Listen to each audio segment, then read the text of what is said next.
So let's go back. Let's go back. I just want to read. Let's read a little bit of the Church of Ephesus. We won't read all the envelope. Just read the essential statement, like chapter 2, verses 2. I know your works, your toil, and your patient endurance, how you cannot bear evil men, but have tested those who call themselves apostles but are not, and found them to be false. Verse 4, but I have this against you, you've abandoned the love you had at first. Okay, so you got the good side, and you got the bad side. Under Smyrna, chapter 2, verses 9 and 10, I know your tribulation and your poverty, but you're really rich. And the slander of those who say that they are Jews and are not, but are synagogue of Satan. Do not fear what you are about to suffer. So again, warning, external troubles, okay, but generally, you're rich. You're rich. He does not mean that fiscally. He means, I think, spiritually. Pergamum, Terry. Okay, there I put, there was a false teacher, Balaam, was an internal threat. And then also, the author says that Satan's throne is there. Yes. Yes. Now, you guys know something that most readers of Revelation don't know. Balaam, Balak, where's that come from? From that donkey guy, yeah.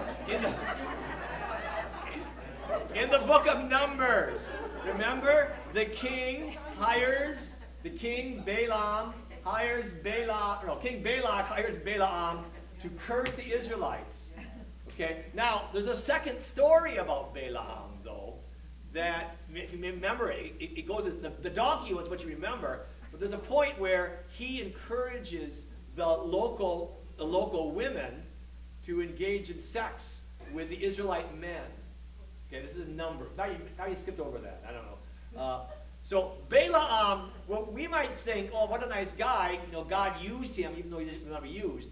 In the Jewish mind, Balaam is a negative figure. He is one who tried to tempt Israel to apostasizing, there's the word, apostatizing, and being unfaithful.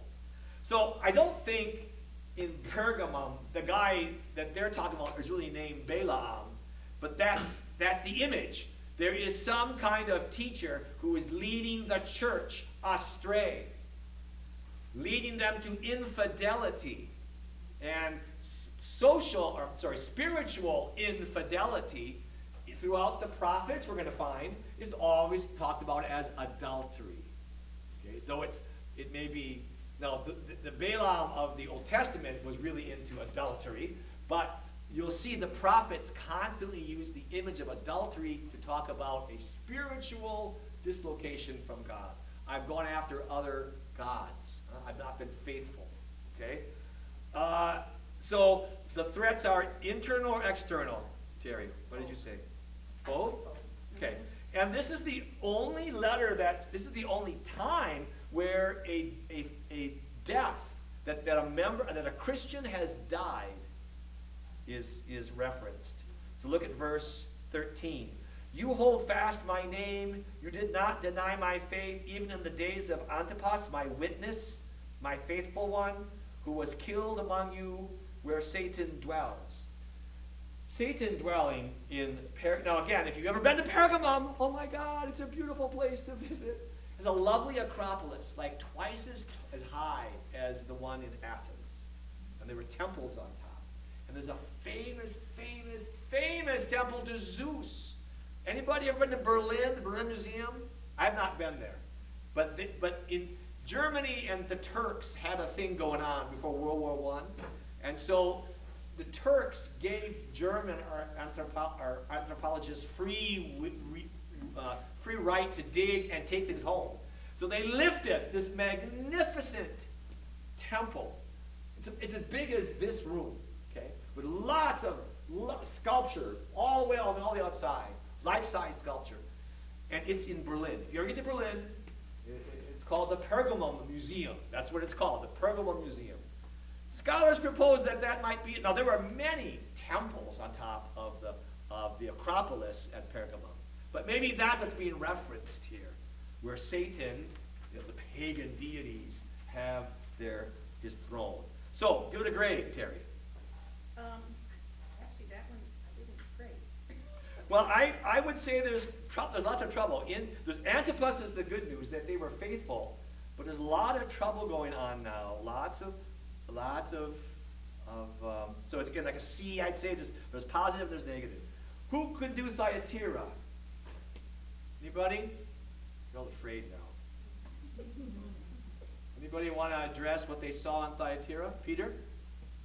They have a problem with assimilation of false practices. And, What false practices in particular? The example is Jezebel, which is not a good sign. Not a good thing. Stop. Who is Jezebel, friends? Who's Jezebel? The wife of Ahab. Remember Ahaz? Nod your head. Remember Jezebel?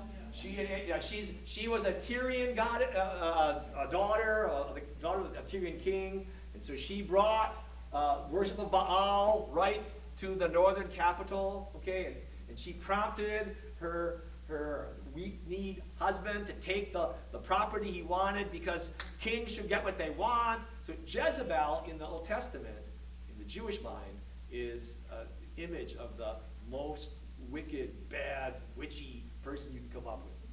Okay, but what's particularly the question, the trouble in Thyatira, Peter? The pagan practice. What pagan practice? Idol worship. Idol worship and eating meat sacrificed to the gods. Now we remember, where did that come up before? What do you remember? In Paul's letter. 1 Corinthians. You know, remember chapters 8 and 9 and 10. Paul is all bent out of shape. Oh, the Corinthians are. Can we eat meat sacrificed to idols? Now, you thought that was pretty weird back then. But here it appears again. It was a big issue because, again, most of the meat came from the temples. It had been offered to a god. And then chunks of it were sent to the market to sell, to earn money for the temple, for other things. Okay? So when you had a meal at someone else's house, if you didn't bring the meat yourself, odds are excellent that you were sharing in a meal that had been offered to Zeus or Aphrodite or whoever. Go back and read, if you want to read more about it, read 1 Corinthians 8 and 9 again. It was a big deal. Now, what does Paul say? What's Paul's solution? Paul says, there is no Zeus. There's only one God. So go ahead and eat meat, as long as you don't scandalize other Christians. But for other revelation, eating meat is not to be done. He's a rigorist about that. Okay? Paul seemed to say, it's really okay. Yes, Peter. Hester addresses that very well in the book. Give me more. Just the background of the markets and all that, it's all in there. Yes, yes. By the way, if you liked Kester, the book that you had to read, it's a long book. I'm not surprised if you're not done with it yet. Here is his 900-page commentary on which that book was based. Yeah, this is the big thing he wrote, and that's his kind of simplified version. Just in case you want to read more about it. Okay, so what kind of grade, Peter, to Thyatira? I gave a positive. Positive grade. Positive grade. Sardis. Anybody do Sardis for us, please? I'll do it if you don't. Joanne? The problem of complacency, they were dead in the eyes of God. They lacked obedience to God's commandments. Indeed. Yeah, they're asleep, he says. You're asleep. And that's all the internal stuff. Any external stuff? Not much talking about Christ's judgment. There's reference to judgment and trial. Now, is that God's trial, or is it maybe an external threat? It's hard to know. But what grade, Joanne? I give them all C's. Oh. I think they deserve an F. Or at least a D. I put a D. A D. Okay. Philadelphia. Who can do Philadelphia? I think I'll do Philadelphia. Philadelphia, their problems are all external. Again, it's resistance or it's trouble from the synagogue. Verse 9. Behold, I will make those of the synagogue of Satan who say that they are Jews but are not, but lie. Behold, I will make them come and bow down before your feet and learn that I have loved you because you have kept my word of patient endurance. I will keep you from the hour of trial, which is coming on the whole world. So their grade, they get a big A. 2 thumbs up. All right? Laodicea. Anybody? Terry? I have lukewarm faith and that they were arrogant. I'm rich and have no need of anything. Great. So all their problems are internal. And what grade would you give them? I gave them a C. Again, you guys. Negative in my mind. You can give them what you want. So what we see here, and here, and Kester in his book, he names 3 things. Here are the problems of the church: assimilation, persecution, complacency. Now, and what I'll do is, if you've got the sheet, I'll tell you which word goes with which church. Huh? Ephesus, assimilation. They've lost their first love, remember? Smyrna, persecution. External problems. Pergamum, assimilation. Again, they have Balaam, Balak. They have their food to idols comes up again. So they're blending in. They're losing their identity. Thyatira, assimilation. Again, food sacrificed to idols. Jezebel has a big sway there. Sardis, complacency. Complacent. Now, there's a complacency and assimilation are like 2 sides of a coin, So, but just that's the word that Kester uses. Philadelphia, persecution. And Laodicea, complacency. So think, which is the, again, we gave plus or good grades and bad grades. Yes, nobody wants to be persecuted, but in the mind of Christ, he would rather that than that you be lukewarm, that you kind of blend into the background, you assimilate or complacent. Huh? We may not choose persecution, but remember, patient endurance. Christ in his letters twice in those 2 churches, Smyrna and Philadelphia, says that they have endured patiently. They've had patient endurance. And that's what the author wants all his readers to have. There is some external force. And what's going to make us not face it? Our internal problems. See? There's going to be persecution, and if we're complacent and assimilate, we won't be able to stand. So the driving argument is there's going to be trouble ahead. So you better get your house in order. Okay? So I think the 7 churches and the messages of Christ to these 7 churches is the clearest help we have of how we're to understand the text. That is, this is stuff they're really enduring right then and there. External, and the author believes there's going to be more persecution.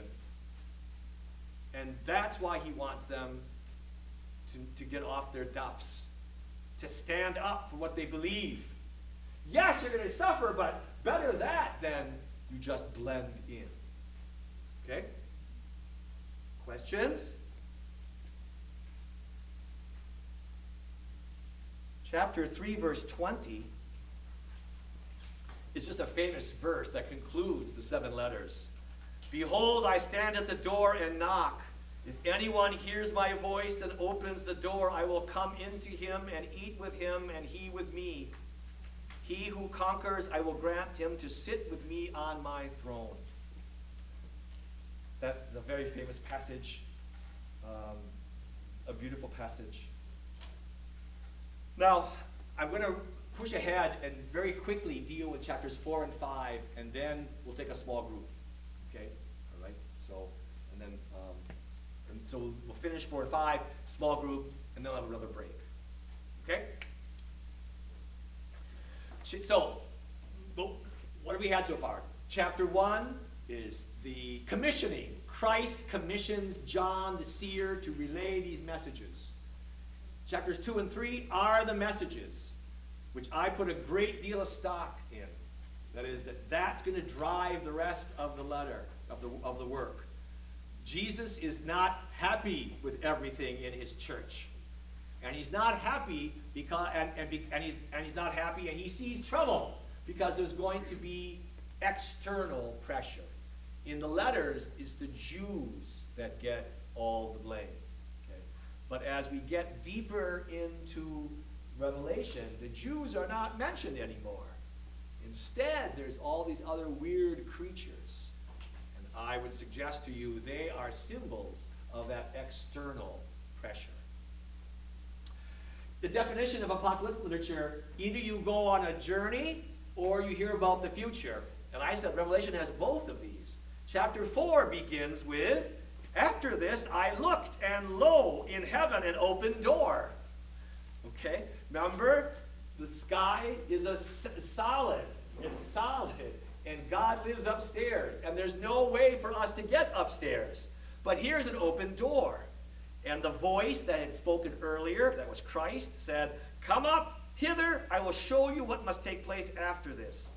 And what he sees then is a throne room. Now, if you were an artist and tried to draw this, oh my gosh, it would be really difficult. But here's the basic things, okay? There's a throne, and there's someone on the throne, but the one on the throne is never described. Though around the throne there are lights, jasper and carnelian and a rainbow. And around the throne are 24 other thrones. Imagine the big throne in the center. So you've got a circle of big chairs, all facing the center throne. And what are described as 24 elders clad in white. And they're dressed in jewels and crowns. From the throne there's lightning and voices and peals of thunder. And in front of the throne of that central throne, there are 7 lampstands. Now, we saw in chapter 1, the lampstands are an image, a figure of the churches of Asia. Huh? So they're right before God. Huh? And then there are, in verse 6 and 7, 4 living creatures. Okay. This is really like, whoa, druggy visions. Now, but all of this comes from Ezekiel. If you go back to read chapter 1 of Ezekiel, he has a vision of what's called the Heavenly Chariot. And the Heavenly Chariot is held up by these 4 creatures who are filled with life. And they're creatures. Well, actually, in Ezekiel, they each have 4 faces. Okay? One face is that of an ox, one is the lion, one is an eagle, one is a human face. And they propel the chariot. Again, you'll read it next year. But in Revelation, these 4 creatures are divided. I mean, it's not one creature with 4 faces, it's 4 different creatures, right? And they have wings, and they have eyes all over them. The wings are a reference to Isaiah, his vision. You're going to read the call of Isaiah next year. You're going to hear the seraphim. They have 6 wings. 2 they fly, 2 they cover their feet, 2 they cover their eyes before God. And they're always standing before God. Well, here we have a creature that's a composite of the things that lifted the heavenly throne chariot in Ezekiel and the seraphim in the temple that Isaiah sees in chapter 6 at his commissioning. And these creatures in verse 8, they sing. Day and night they sing. Holy, holy, holy is the Lord God Almighty. You're thinking of the Sanctus at Mass. Huh? Again, this is lifted directly from Isaiah.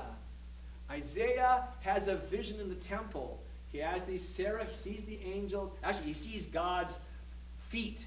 And he sees the robe of God coming out the temple doors. And he sees the seraphim and hears them singing, holy, holy, holy is the Lord God of hosts. And then verse 9, whenever the living creatures give glory and honor and thanks to him who is seated on the throne, the 24 elders fall down.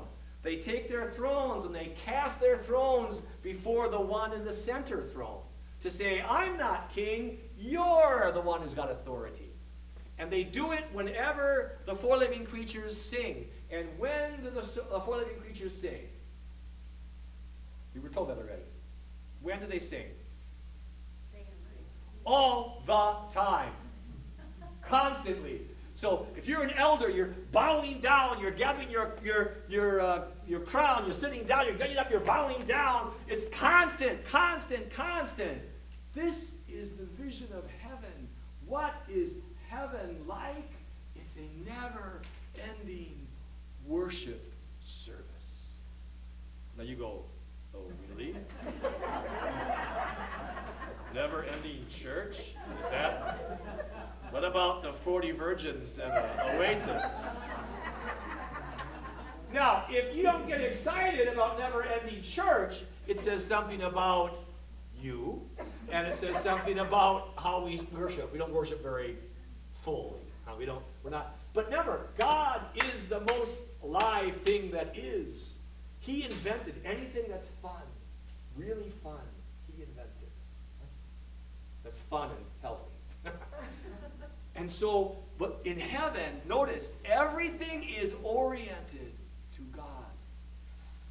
Okay? The elders are all facing the one on the throne, the four living creatures, they're all. So, that's what heaven looks like. Heaven is where everything is oriented on God. And the times that we try to do that, we call worship. When you pray in the morning, you're trying to orient your thoughts, direct them on God. Or throughout the day, if you kind of pray the Jesus prayer or Sunday prayer, you're trying to think of God. Or when you're dealing with something difficult before you sit down with that difficult meeting with your boss or with your spouse, a little prayer, Lord, help me. Again, you're not, I hope, just hoping for angel dust to make it go away. You're wanting to be oriented to God so that what you do and say flows from that. At the end of the day, you examine your conscience because we get out of alignment. We get out of alignment. We got to reorient ourselves. Okay? So that's the vision of heaven in Revelation. That's 4. And in chapter 5, immediately what follows is, oops, not quite, 5. I saw in the right hand of him who was seated on the throne a scroll written within and on the back, sealed with 7 seals.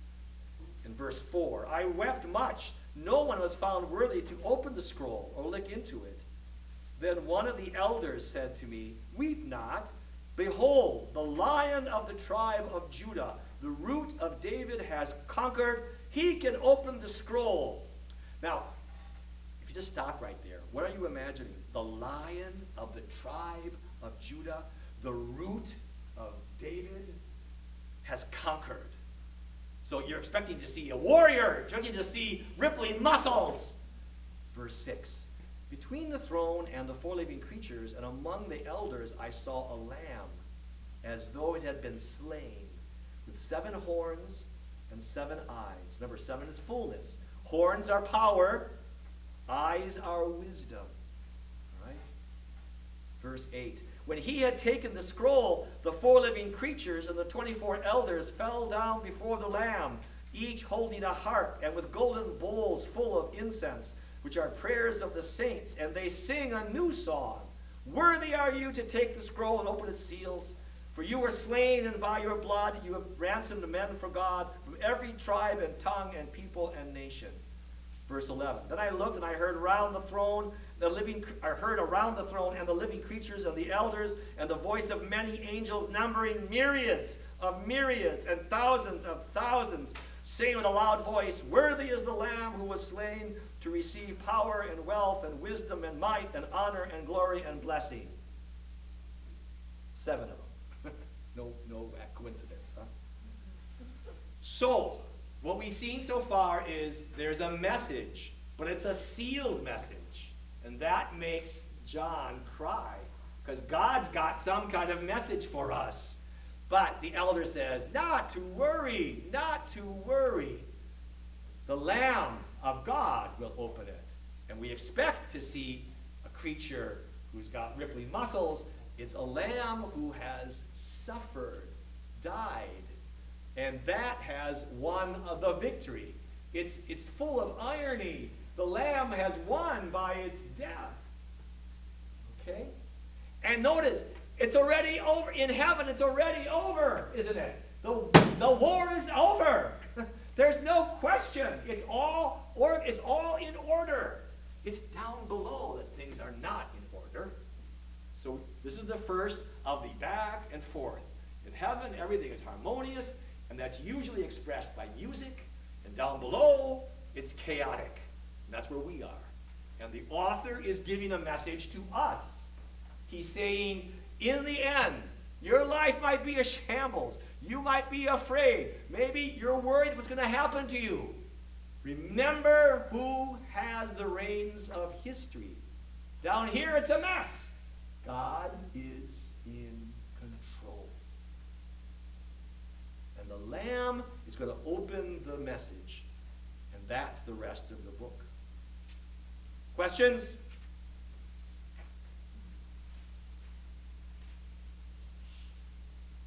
I don't know how to interpret silence. Yes? Those 24, Elders? Are those referring to the apostles and It could be lots of things. The temple, in the temple, the priests who worked there were divided into 24 shifts. It might simply be that. Or it might be 12 apostles and 12 tribes, and 12, So we don't really know all these things. Again, in the end, we don't really know. Doesn't matter. I don't think it matters a whole lot. But it's those who are giving good witness, good testimony. Okay, you getting this so far? This is if you read the first 5 chapters right, the rest will fall in place. But again, I'm going to reiterate, I don't believe, and Kessler doesn't believe, and the Catholic Church doesn't believe that Revelation should be read linearly as a pledge or promise about something that's going to happen one day. It's a message for every day. We are the 7 churches. We got different issues. But some of their issues, we don't eat meat, sacrifice to idols. But we are pretty complacent. We want to be liked. We don't want to, people talk about, you Catholics, you're so weird. We kind of well, I'm not really Catholic. My mother was. We tend to we want to get along. We want to be liked. And the author is saying, you don't always get to be liked if you're going to be with the Lamb. So we turn to the first lesson questions. Then we'll take a break.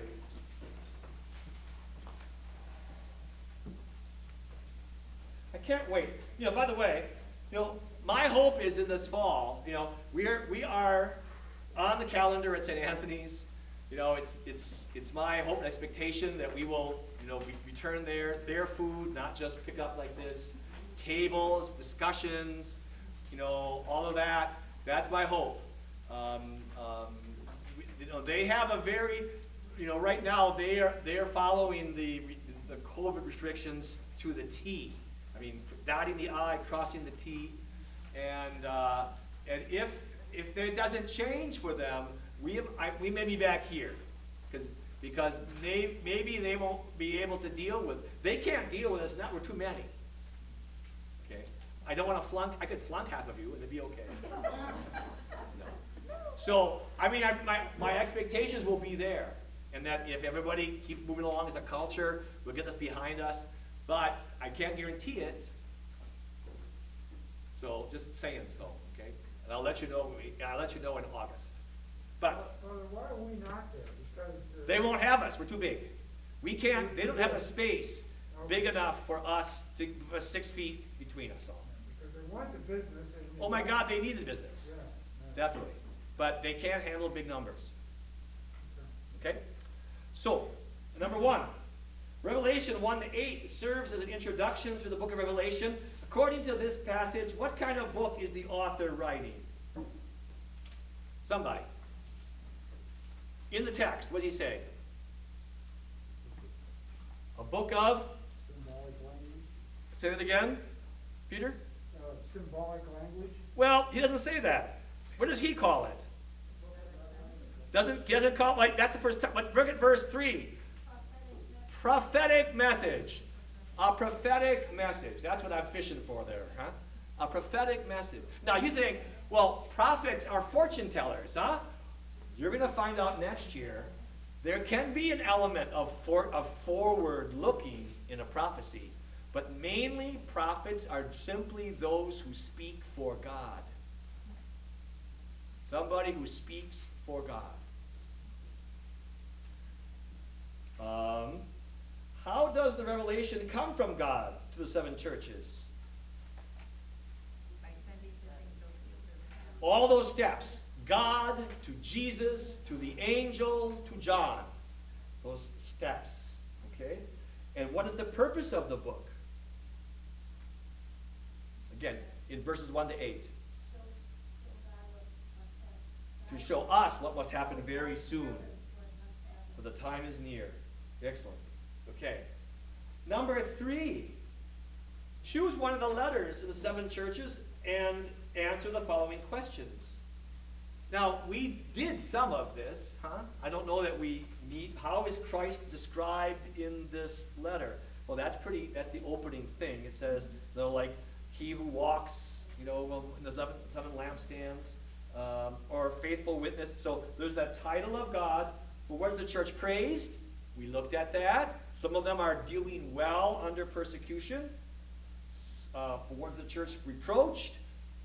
Some of them they lost their first love. They're fitting into the world, so they're eating meat sacrificed to idols. They're listening to teachers like Jezebel, the Nicolaitans. For what reward is promised to the church? In each of the cases, at the end, there is a statement that says, you know, you will have this happen. Your lampstand will be in my presence. You will. So what that question was trying to do was to break up and have you look at a single message. And I think we did a pretty thorough job during the lecture itself. So any questions, though, about your answers for number 3?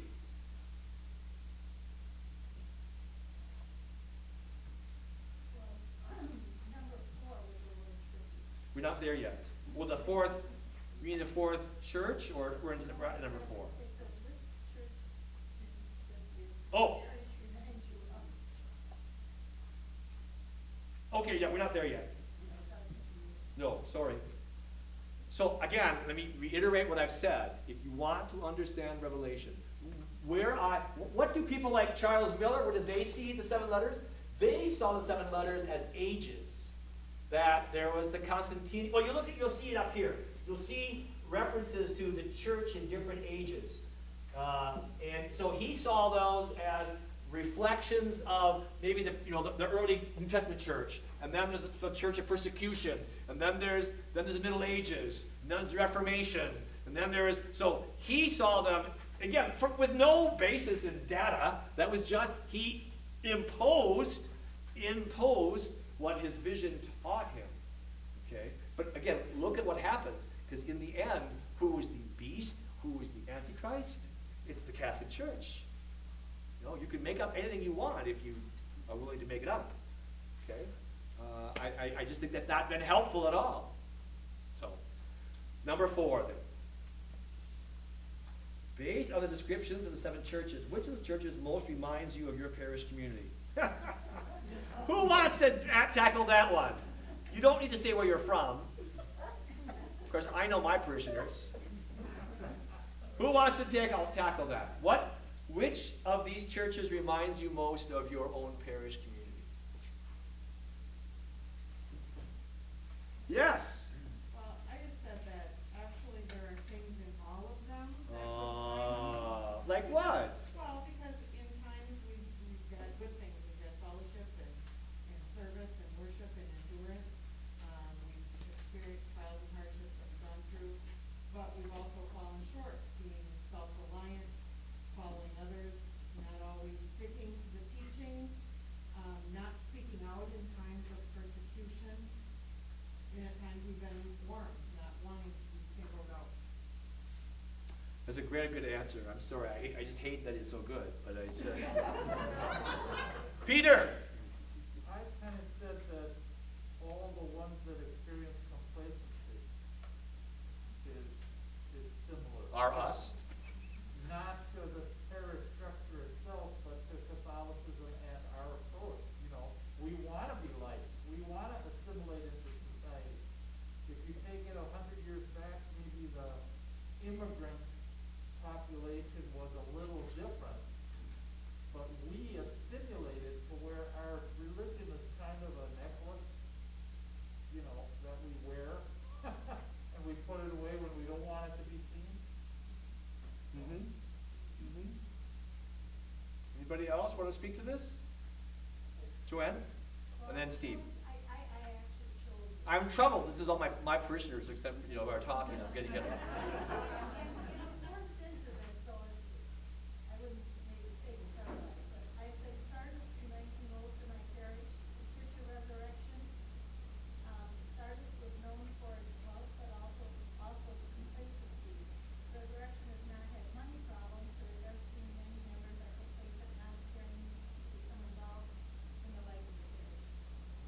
Okay. Steve, from Resurrection Parish, Pastoral Council President. No pressure. No pressure. What I was going to do is read the comment on Laodicea. Okay. On the Nabre, Okay. 40 miles southeast of Philadelphia, from the river. A wealthy industrial commercial center with a renowned medical school. It exported fine woolen garments and was famous for its eye salves. It was so wealthy that it was proudly rebuilt without outside aid after the devastating earthquake of AD 60/61. When I read that, that pretty much described America. And so I guess that's the one that resonates most. Okay. Okay. Anybody else want to step in here?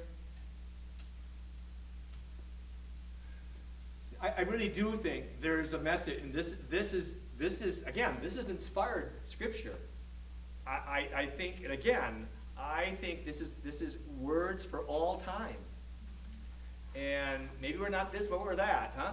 But and that's why, and I will drop it, I promise. But this, looking to the history, looking to count down the end of time, doesn't look at ourselves. It looks at, oh, sorry about you. If this car is in case of the rapture, this car is driverless. That's not what the author is trying to do. The author is trying to get us to see ourselves in these church communities. Assimilation and complacency are a problem because he sees persecution in our future, or their present and our present. Okay? Anything else? So far, so good? Cecilia, did you turn off the computer? I mean, the stuff here? I would go by Mary Ellen.